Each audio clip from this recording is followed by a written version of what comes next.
Namo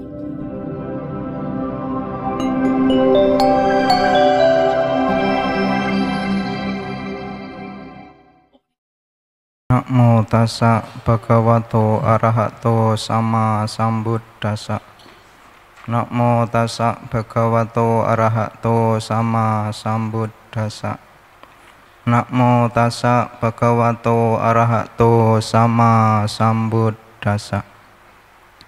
Bapak, Ibu, dan saudara-saudari semua, selamat pagi. Namo Buddhaya. Namo Buddhaya. Pada pagi hari ini merupakan sebuah kebahagiaan bagi kita semua karena kita bisa berkumpul bersama di sini untuk melakukan sebuah kebajikan, yaitu mendengarkan Buddha Dhamma. Nah, Bapak, Ibu, dan saudara-saudari sedharma, pada pagi hari ini saya akan memberikan Dhamma Desana dengan tema berbenah. Ya. Temanya berbenah. Sebuah kata yang sangat singkat, padat, ya. Sangat singkat, padat, dan mudah dimengerti. Tetapi ya tidak mudah untuk dipraktekkan. Kenapa? Karena kata berbenah itu kita sering sekali mengidentikan bahwa ketika ada pembenahan, di situ harus ada sebuah kekeliruan. Di situ harus ada kesalahan baru dibenahi. Padahal konsepnya tidak demikian, ya. Tidak semua harus menunggu ada kesalahan, tidak semua harus menunggu ada kekeliruan, ya, kebobrokan, lalu baru dibenahi. Tidak, ya, tidak. Tetapi kita semua harus selalu berbenah, ya. Kita semua harus selalu berbenah, ya. Jangankan ini yang dalam konteksnya spiritual. Kita di dalam menjalani kehidupan sehari-hari yang mungkin usahanya berdagang, ya. Seandainya saudara berdagang, lalu saudara tidak mau berbenah diri. Saudara tidak mau berbenah karena apa? Karena menganggap bahwa dagangan saudara ini sudah laku. Saudara tidak mau mengemas bagaimana supaya dagangan saudara ini tampilannya baik, supaya dagangan saudara ini nampak bersih, nampak rapi. Saudara tidak mau berpikir ke situ. Kan barang saya, dagangan saya kan mudah laku. Kalau saudara tidak mau berbenah, ya, karena menganggap bahwa barang saudara ini sudah laku, tidak perlu ada pembenahan, akhirnya apa yang terjadi?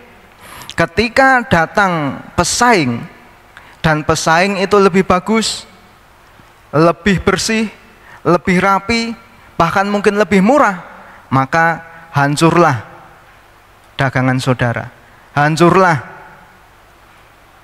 usaha saudara, ya. Misalkan ada seorang dokter buka praktek, ya. Padahal dokter ini adalah dokter yang pandai, yang pinter, ya. Misalkan dokter gigi, ya. Dia adalah seorang dokter gigi yang sangat pandai, sangat pinter, ya. Dia pun sangat ramah. Tetapi tempat prakteknya itu tidak rapi, itu kotor. Kira-kira bagaimana? Apakah laku? Tidak, ya. Jadi berbenah itu bukan cuma ketika kita harus menunggu jelek terlebih dahulu. Berbenah itu tidak harus kita menunggu rusak terlebih dahulu. Tetapi ya, kita memang harus selalu berbenah. Kalau Sang Buddha mengatakan selama kita belum mencapai tataran arahat, maka kita harus selalu berbenah. Di dalam bahasa Dhamma dikatakan dari terang menuju terang. Jadi walaupun sudah terang, kita tetap harus menuju ke terang, yaitu dengan selalu berbenah. Oleh karena itu, ketika kita mendengar kata berbenah, ya konotasinya jangan dianggap yang negatif, dalam artian oh kalau berbenah itu harus rusak dulu, harus jelek dulu. Tidak, tetapi kita harus selalu berbenah, ya.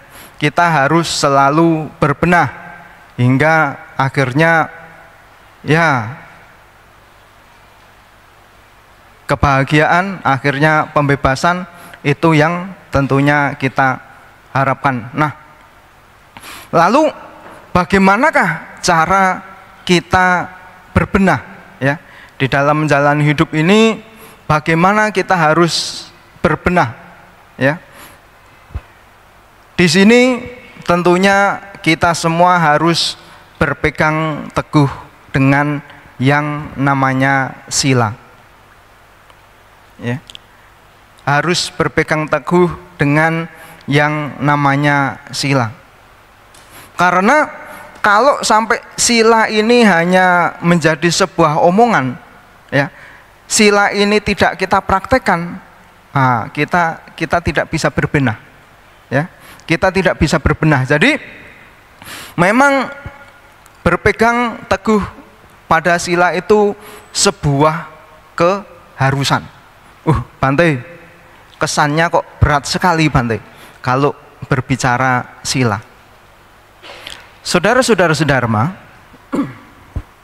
sebenarnya kalau kita mau mempraktekkan, kalau kita menyadari bahwa sila itu sebenarnya bukan membebani tetapi melindungi, sebenarnya yang ada di dalam diri kita adalah bukan sebuah rasa berat, ya, tetapi sebuah kebahagiaan. Bahagia karena apa? Karena kita terlindungi dari yang namanya keterpurukan, ya. Tetapi kalau kita tidak mau menjalankan sila, walaupun kita sepandai apapun, kita pasti bisa menjadi orang yang terpuruk. Berapa banyak orang pandai, orang pinter, ya, bahkan sudah kaya raya, tetapi harus terpuruk gara-gara tidak bisa menjalankan sila. Padahal dari lingkungan orang yang sangat terhormat, tetapi akhirnya hidupnya harus terpuruk. Contohnya siapa? Contohnya adalah para koruptor, ya. Koruptor itu kan yang namanya, apalagi kalau orang-orang yang di Dewan Pusat sana, ya, itu kan tentunya sudah kaya, sudah punya modal, ya. Lalu ada juga yang dari lingkungan yang memang orang terhormat, tetapi kenyataannya karena tidak bisa memegang silanya, tidak bisa mempraktekkan silanya, apa yang terjadi? Korupsi. Korupsi, akhirnya yang ketangkep, ya terpuruk, ya. Jadi ingat, ketika kita mempraktekkan sila, ini adalah pelindung kita. Jadi semestinya kita itu bahagia, bukan tertekan ketika berkaitan dengan sila, ya. Dengan praktek sila itu harusnya kita tidak tertekan. Duh Bante, tetapi sulit sekali Bante, ya. Kalau mungkin yang berat-berat saya mampu, tetapi kalau yang agak ringan itu Bante, saya tidak mampu. Saudara-saudara Dharma, kadang sila saja kita menganggapnya oh itu berat, itu ringan, ya. Kadang ribet, ya, ditimbang-timbang sendiri. Ya, kenapa saya katakan ini? Karena banyak sekali umat Buddha yang menganggap bahwa minuman alkohol itu dikategorikan sila yang ringan. Ya, kalau membunuh itu berat, tapi kalau minum minuman itu ringan. Ya, tidak demikian. Selama yang tertera ya di dalam 5 Pancasila Buddhis itu saudara langgar, ya sebenarnya kelima hal ini ya semua berat, semua sepadan. Karena apa? Karena ketika saudara melanggar daripada salah satu sila tersebut, kecenderungan untuk melanggar sila yang lain itu bisa terjadi. Ya. Saudara, oh saya itu membunuh ayam, nggak mau Bante, sudah tidak bisa. Ya, melihat ayam digorok itu saya langsung menangis, ya, saya langsung bersedih. Tetapi saudara adalah seseorang yang suka mengonsumsi alkohol. Lalu suatu ketika saudara dalam kondisi pengaruh minuman alkohol, tiba-tiba tetangga sebelah yang mempunyai kucing, ya, tiba-tiba mencuri makanan kita yang ada di meja. Lalu karena saudara terpengaruh minuman alkohol tadi, kucingnya tetangga kita pukul, lalu mati akhirnya. Ya. Nah, kita tidak tega membunuh ayam, tetapi kita tega membunuh kucing. Karena apa? Karena pengaruh alkohol. Ya. Jadi ketika kita sudah terpengaruh yang namanya minuman-minuman yang melemahkan kesadaran ini, ya, kejahatan yang lebih besar, kesalahan yang lebih besar bisa kita lakukan. Ya, bisa kita lakukan. Oleh karena itu ingat bahwa 5 Pancasila Buddhis itu hendaknya memang benar-benar menjadi pegangan saudara-saudara semua, ya. Menjadi pegangan supaya apa? Supaya hidup saudara bahagia, ya. Supaya hidup saudara tidak mengalami keterpurukan. Tetapi kalau 5 sila ini saudara permainkan, ya ingat, saudara akan bisa mengalami yang namanya keterpurukan. Bahkan dari yang namanya omongan saja, ya, dari yang namanya omongan saja, omongan yang salah, itu saja kadang juga bisa menimbulkan sebuah perbuatan yang sangat keji.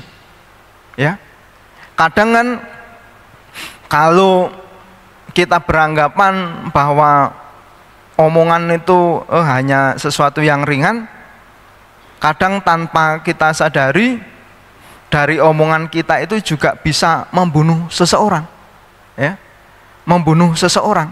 Tetapi kebanyakan dari kita, ya, banyak yang suka dengan yang namanya bermain omongan, ya, bergosip, ya, lalu ngomong yang tidak benar, ya. Ingat, ada istilah yang namanya pembunuhan karakter. Itu dari mana terjadinya? Dari omongan, ya, dari omongan. Berapa banyak, ya, yang menjadi menantu lalu harus bunuh diri hanya gara-gara omongan mertua. Banyak sekali.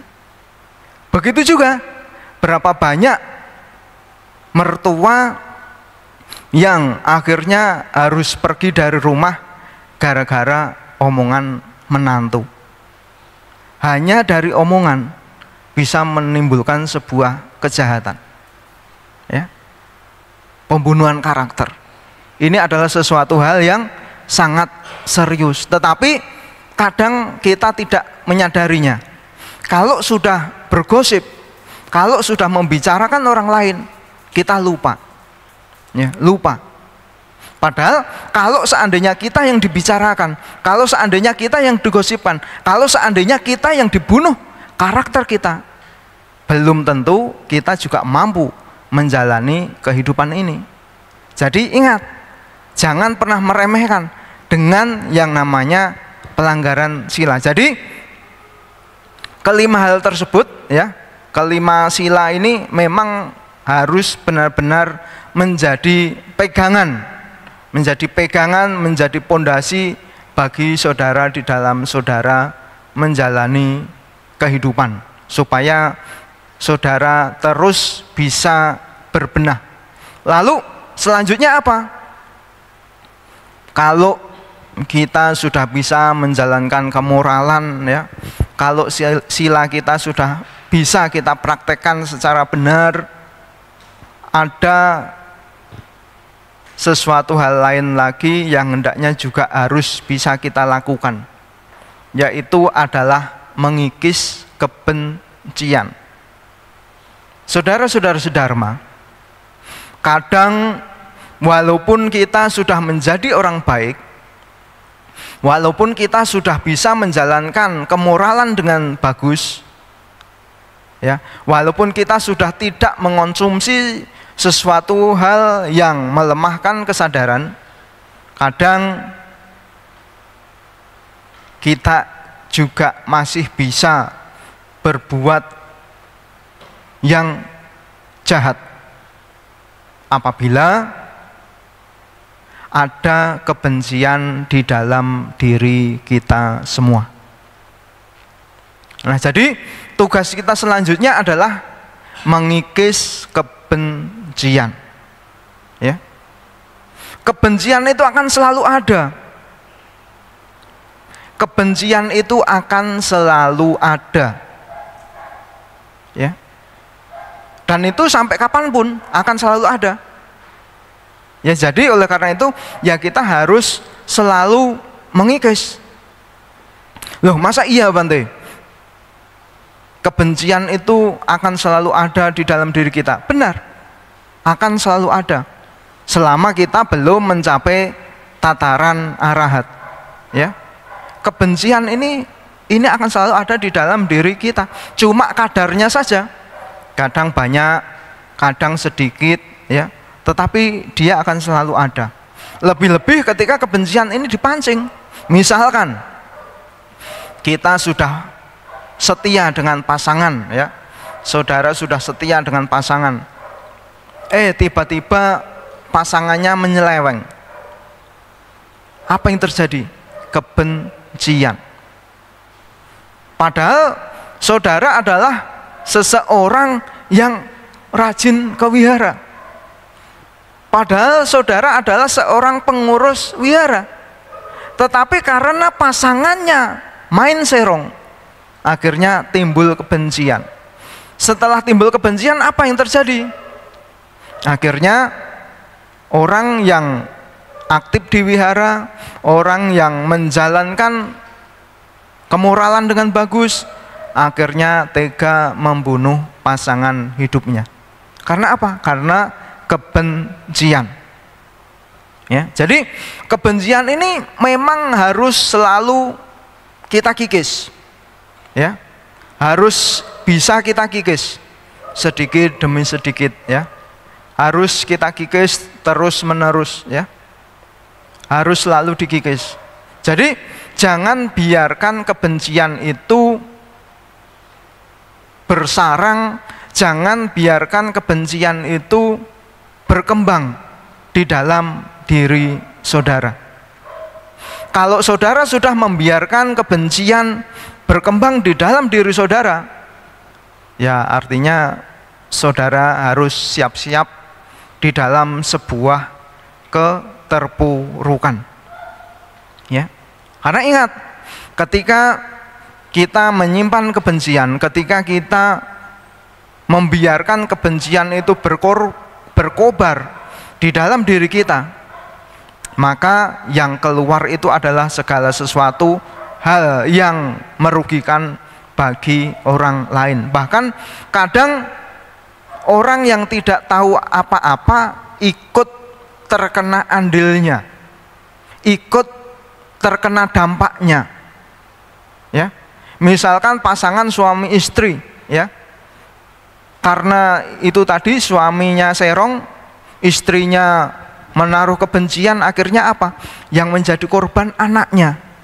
Padahal si anak tidak tahu apa-apa, tetapi anak dipukuli, anak dimarahi, ya. Bahkan belum lama ini ada seorang anak yang sampai dibunuh oleh orang tuanya. Karena apa? Karena kebencian, ya, benci. Dan benci itu juga bukan karena mungkin suami serong, juga bukan itu saja. Mungkin suaminya kok penghasilannya sedikit, benci, ya. Mungkin suaminya kok kurang perhatian, benci.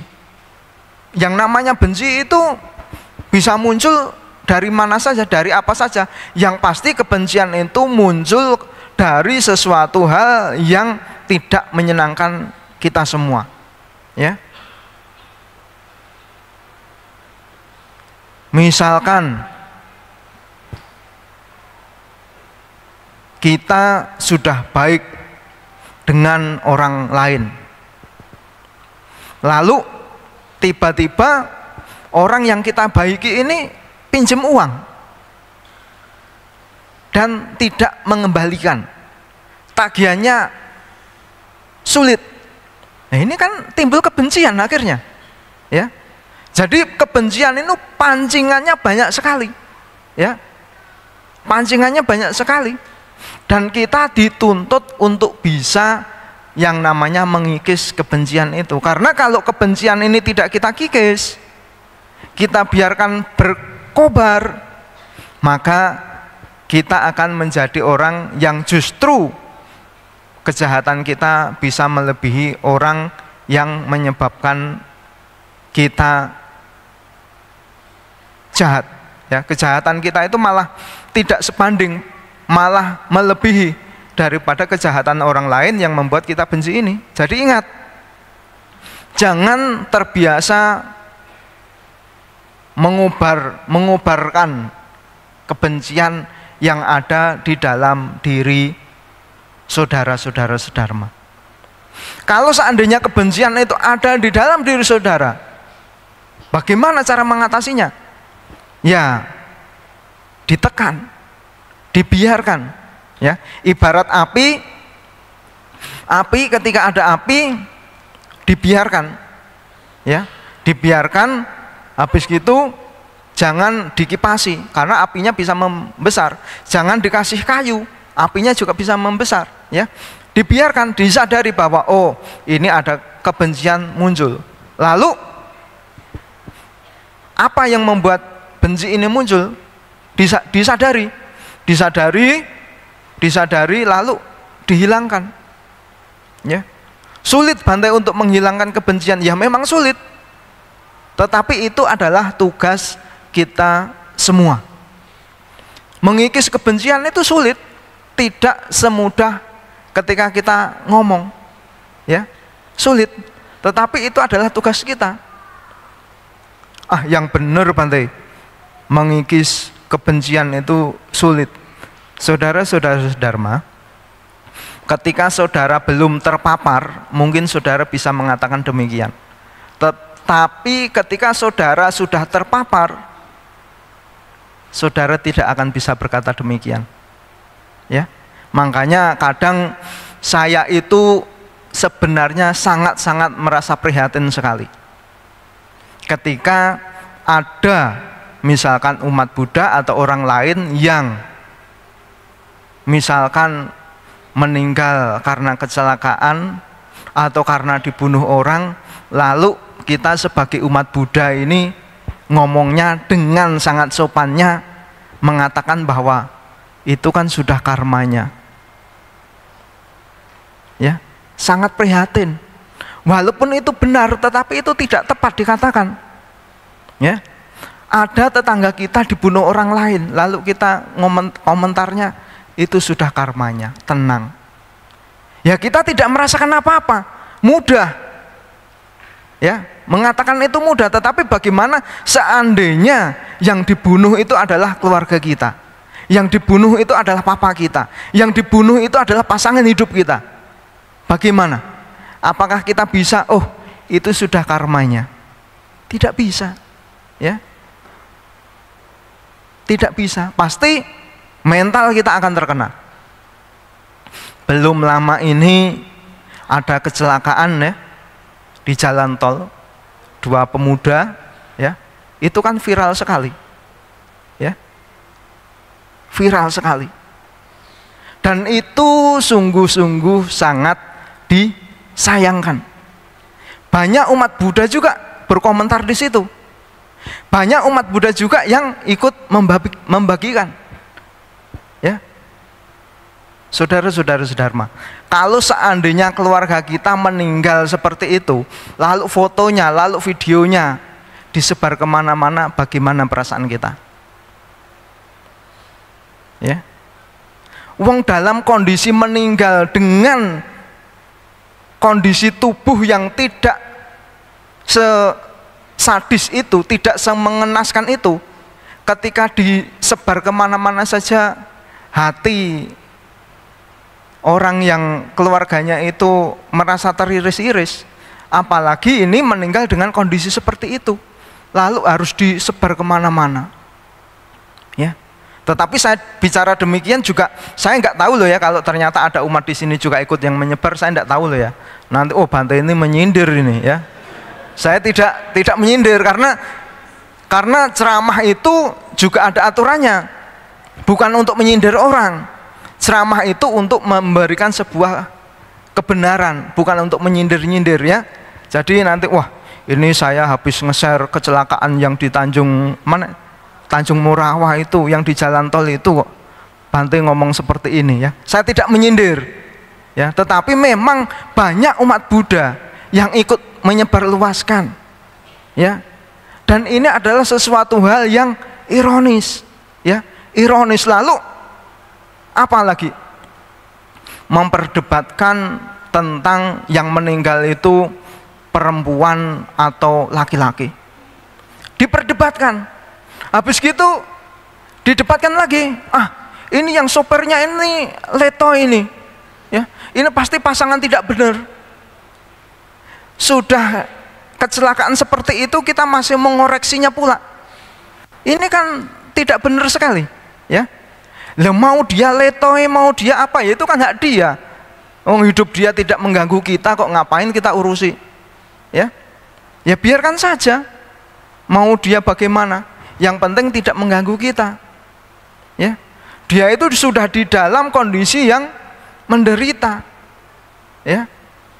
Temannya meninggal karena kecelakaan dengan dia, apalagi dia yang nyopiri, pasti ya batinnya kena juga, mentalnya kena juga ya, pasti juga trauma juga ya. Jadi ingat ya, ingat bahwa sesuatu hal yang sekiranya menyakiti orang lain itu memang benar-benar harus bisa kita rem ya. Jadi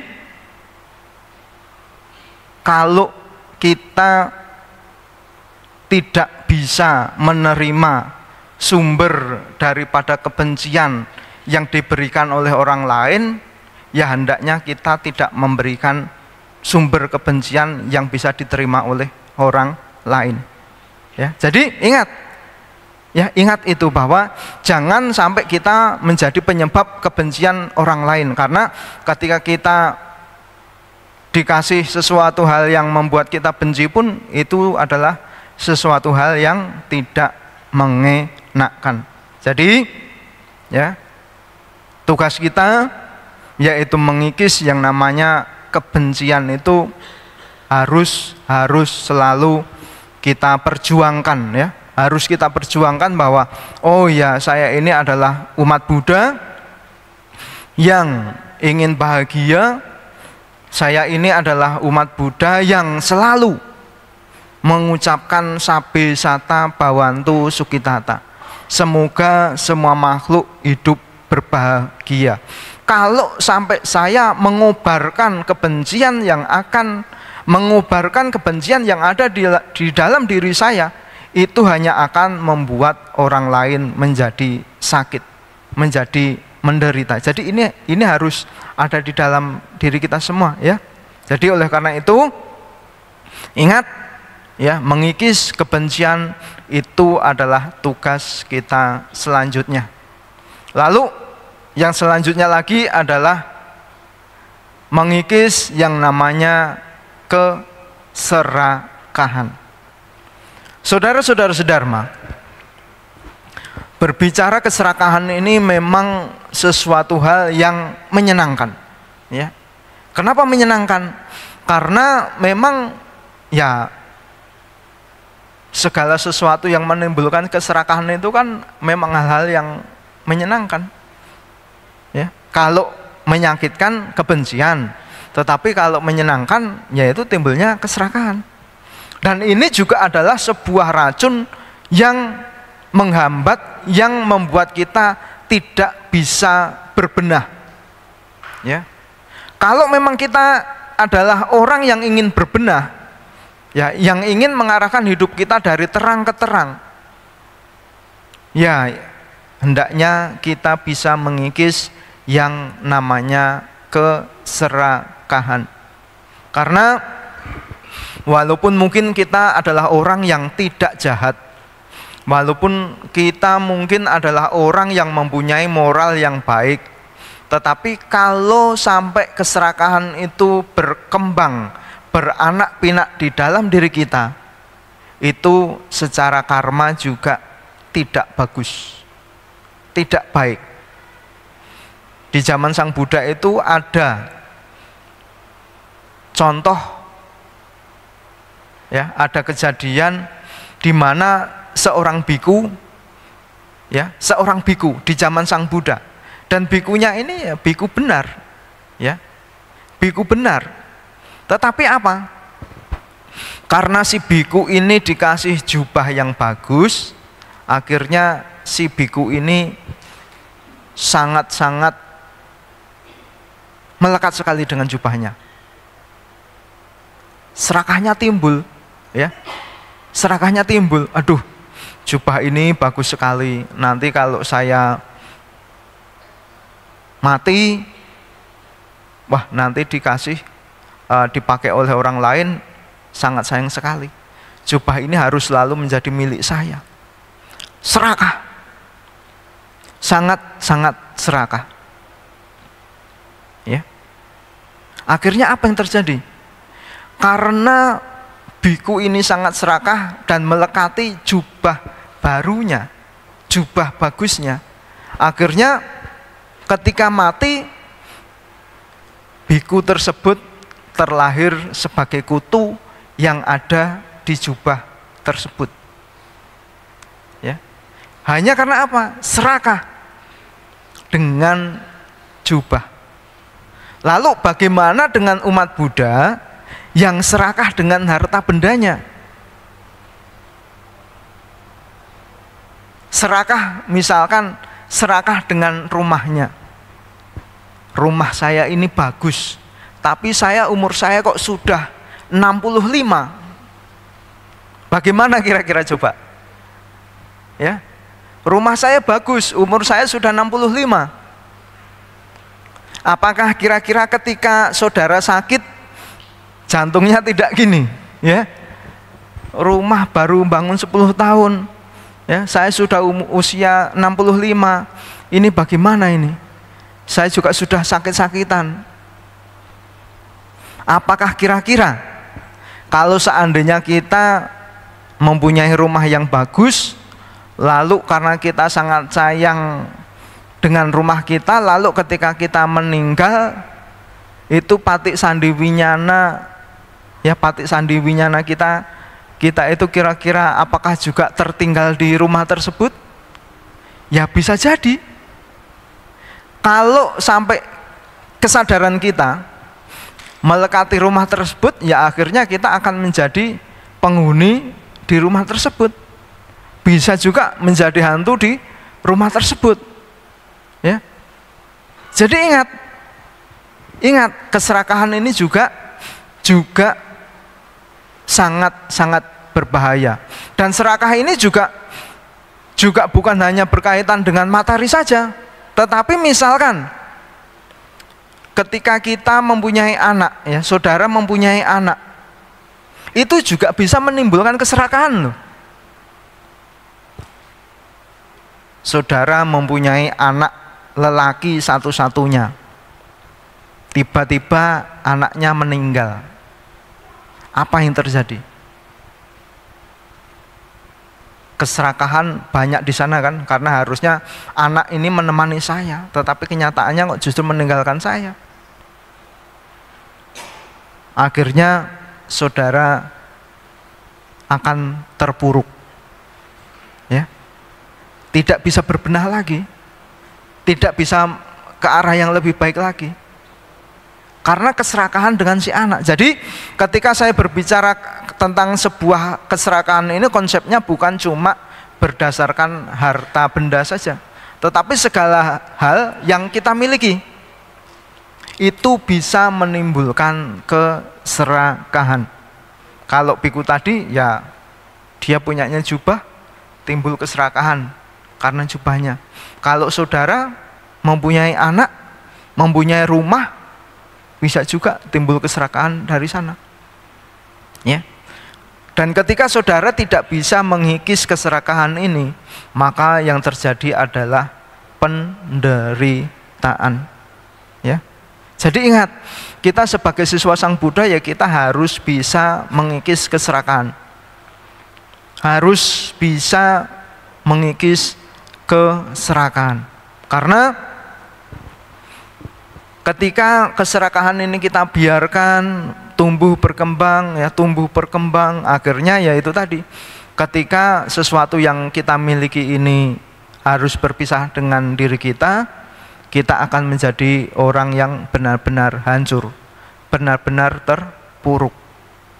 Akhirnya ya kita hidup menderita, walaupun kita adalah umat Buddha yang mempunyai moral baik, walaupun kita adalah umat Buddha yang tidak jahat, tetapi karena ada keserakahan, lalu sesuatu hal yang menyenangkan diri kita pisah dari diri kita, akhirnya kita menjadi gelap, ya, gelap.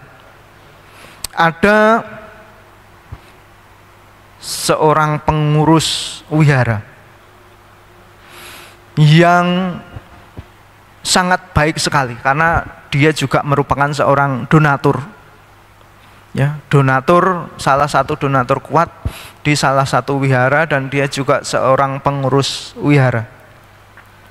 Suatu ketika anak lelaki kesayangannya meninggal kecelakaan. Lalu apa yang terjadi? Pengurus wihara tersebut berkeluh kesah. Pengurus wihara tersebut merasa sakit hati dengan dewa yang ada di wihara tersebut, ya. Saya sudah menjadi ketua wihara di sini, saya sudah menjadi pengurus di sini, saya sudah menjadi donatur di sini, tetapi kenapa dewa tidak melindungi anak saya? Ya. Akhirnya apa? Akhirnya dia keluar dari kepengurusan wihara. Dia tidak mau, bahkan menginjak ke wihara saja tidak mau lagi, gara-gara anaknya meninggal. Ya, jadi keserakahan itu juga bahaya sekali, ya. Dari yang awalnya kita awalnya kita orang baik, karena keserakahan berkobar di dalam diri kita, akhirnya kita mengarah menjadi orang yang tidak baik, ya. Masuk ke wihara saja kita tidak mau. Saudara-saudara sedharma, jadi apa yang saya sampaikan ini bukan menakut-nakuti, ya. Bukan menakut-nakuti, tetapi memang ini adalah sebuah realita bahwa segala sesuatu yang ada di dalam diri kita itu memang cepat atau lambat, atau kapan saja itu bisa terlepas dari diri kita. Rumah yang bagus bisa kebakaran, ya. Anak yang kita sayangi bisa meninggal secara tiba-tiba, mungkin kecelakaan, ya. Harta benda yang kita sayangi bisa dicuri orang. Bahkan ada bencana, kita juga tidak bisa mengokohi, kita tidak bisa menolak. Oh, kalau saya berdoa, oh kalau saya menjalankan perintah-perintah, maka tidak akan ada bencana. Tidak juga.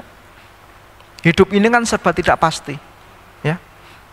Ya oleh karena itu ya kita sebisa mungkin mengikis yang hal-hal yang tidak baik yang ada di dalam diri kita tadi, ya. Keserakahan ini harus juga kita kikis, ya, harus kita kikis.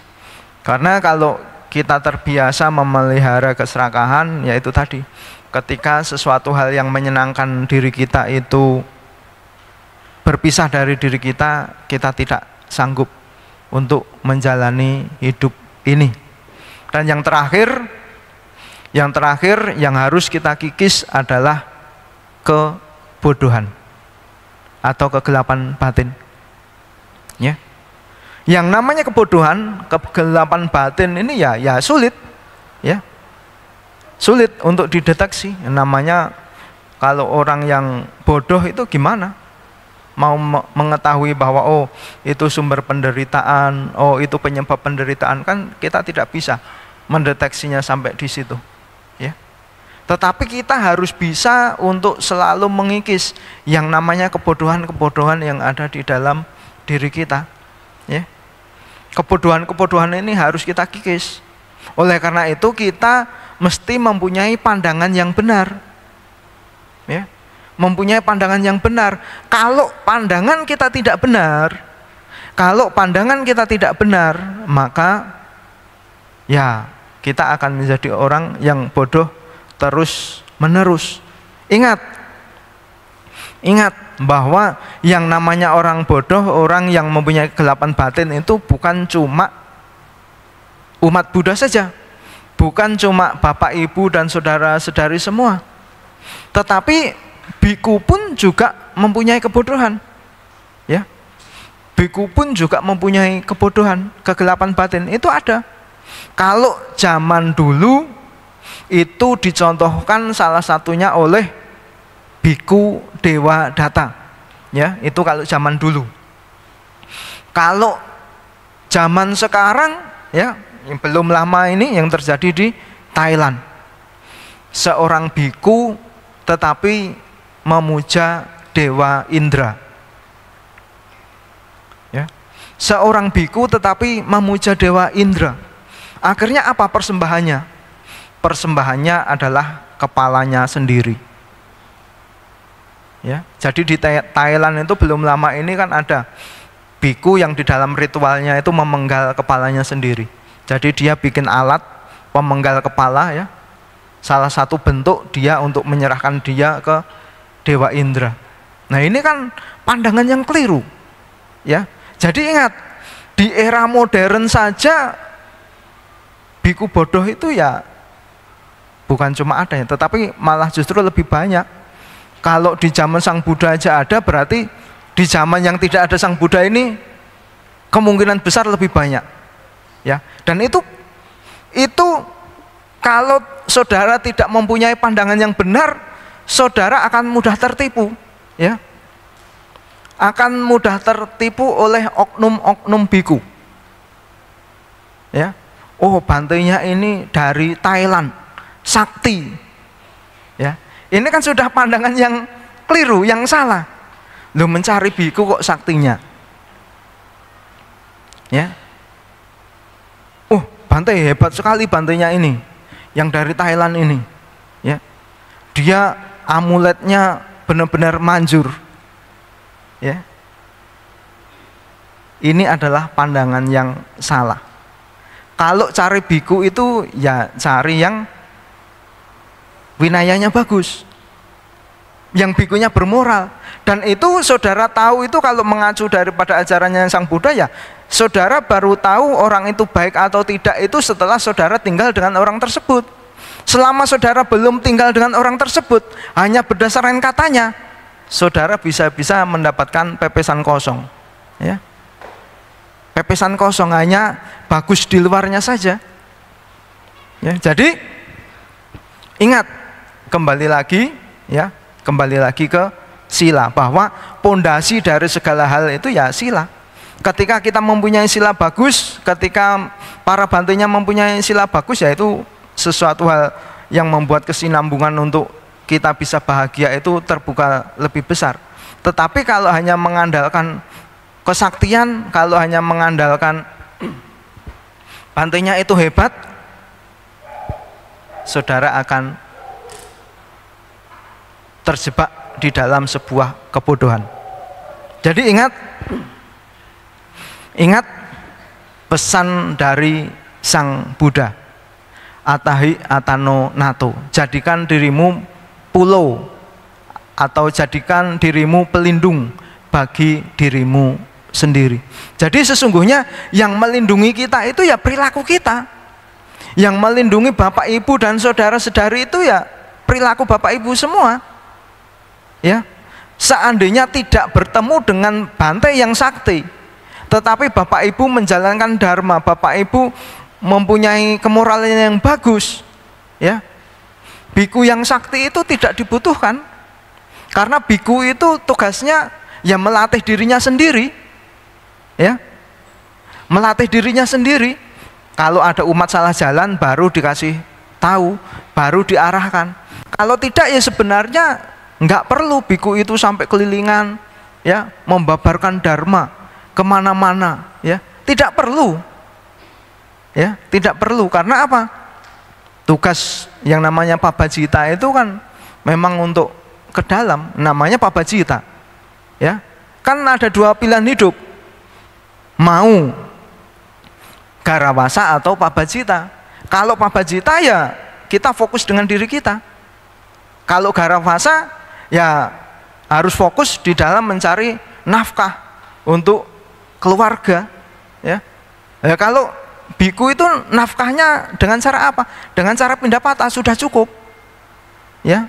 Jadi tidak perlu yang lainnya lagi, tidak perlu yang lainnya lagi. Jadi ya itu tadi harus bisa membedakan. Nah, jadi ketika saudara tidak terjebak di dalam sebuah kebodohan, kegelapan batin, saudara mampu mempunyai pandangan yang benar, mempunyai kebijaksanaan. Ini tentunya adalah sesuatu hal yang akan membuat kita itu akan selalu berbenah.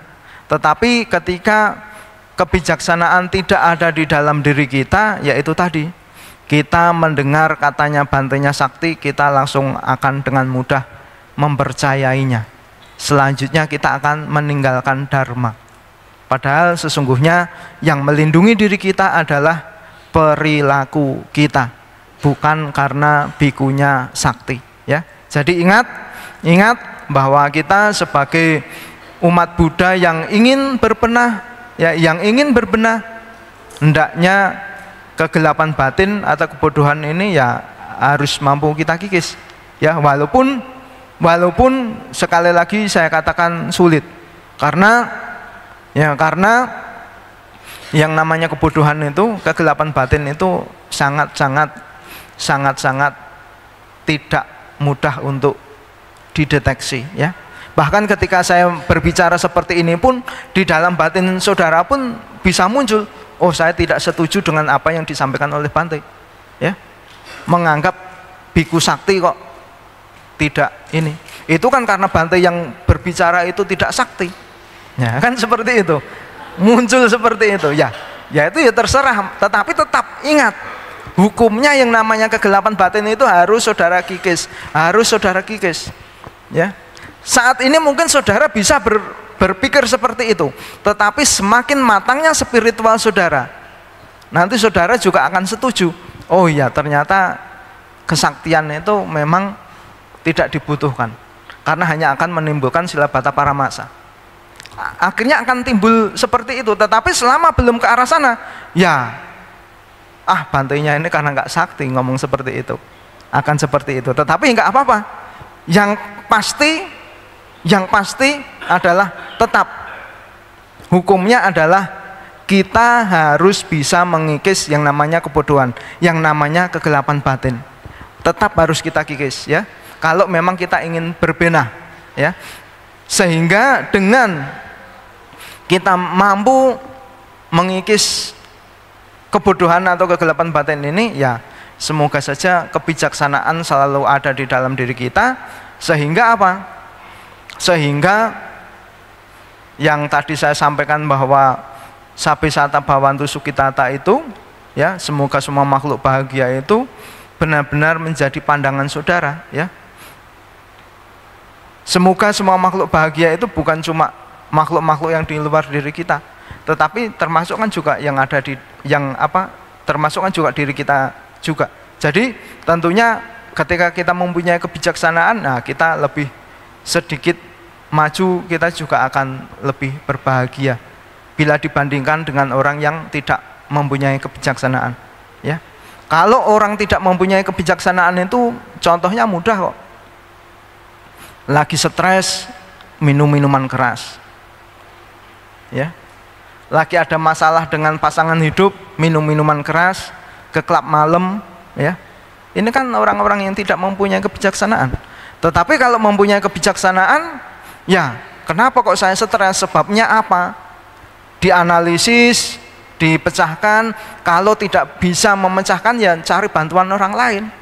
Datang ke bantainya, datang ke orang yang dianggap mampu menyelesaikan masalah ya. Kalau misalkan masalahnya berat, ya ke psikiater ya, ke psikolog gitu. Jadi ya memang kalau kita lebih bijaksana ketika kita ada masalah, ya kita cari solusinya, bukan justru kita mengonsumsi sesuatu hal yang melemahkan kesadaran. Ya tambah hancur kalau kita melakukan itu ya. Jadi ingat sebagai orang yang ingin berbahagia, yang ingin selalu berbenah untuk bisa berjalan di dalam sebuah kebahagiaan, ya hendaknya kita berpegang teguh pada kemoralan, sila, dan tentunya tak lupa dengan yang namanya mengikis kebencian, keserakahan, dan kegelapan batin. Jadi kesimpulannya, mari kemoralan ini kita pegang ya. Kemoralan atau sila ini kita pegang sebagai pondasi di dalam kita menjalani kehidupan, dan kita juga berjuang untuk bisa mengikis yang namanya kebencian, keserakahan, dan kegelapan batin. Karena sesuatu hal yang saya sampaikan, 3 hal yang saya sampaikan terakhir ini adalah sesuatu hal yang tidak bisa dilihat. Oleh karena itu kita harus selalu bisa berjuang untuk bisa mengikis yang namanya kebencian, keserakahan, dan kegelapan batin, sehingga dengan kita berpegang teguh dengan sila dan mampu mengikis yang namanya kebencian, keserakahan, dan kegelapan batin ini, semoga kita bisa menjadi makhluk yang mengarah pada pembebasan nibbana. Mungkin hanya ini yang bisa saya sampaikan. Semoga bermanfaat, semoga bisa menjadikan masukan bagi kita semua, dan semoga dari apa yang saya sampaikan ini, makhluk-makhluk yang ada di sini, yang ada di luar daripada ruangan ini, yang nampak ataupun tak nampak, semoga semuanya berbahagia. Akhir kata, Sabisata Bhawantu Sukitata. Sadu, sadu, sadu.